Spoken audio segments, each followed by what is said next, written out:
Welcome to my YouTube channel. যিসকলে APRE এপইণ্টমেণ্টৰ কাৰণে বহুত দিনৰ পৰা অপেক্ষা কৰি আছিলে, তেখেতলোকৰ কাৰণে ভাল খবৰ। এতিয়া ADRE যিসকলে পাছ কৰিছে তেখেতলোকৰ কাৰণে এপইণ্টমেণ্ট দিয়াৰ ব্যৱস্থা কৰা হৈছে চৰকাৰৰ তৰফৰ পৰা। সময় ডেট টোটেল 12,673টা পোষ্ট আছে। পোষ্টৰ আপোনালোকে কেণ্ডিডেট পাব 9-10 জানুৱাৰী তাৰিখে পাব আপোনাৰ 9টা বজাত। এপইণ্টমেণ্ট অনলাইনে পাব, assam.gov.in পৰা পাব। লগতে অফলাইন য'ত হ'ল মামাই আপোনালোকক দিব নিজৰ হাতেৰে।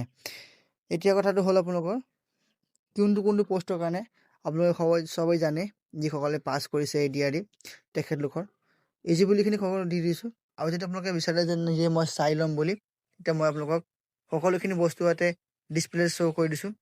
আপোনালোকে এবাৰ চাই ল'ব কেনেকৈ অনলাইন চাব পাৰিব বা এপইণ্টমেণ্ট লেটাৰটো ডাউনলোড কৰিব পাৰিব। চাই ল'ব। ধন্যবাদ।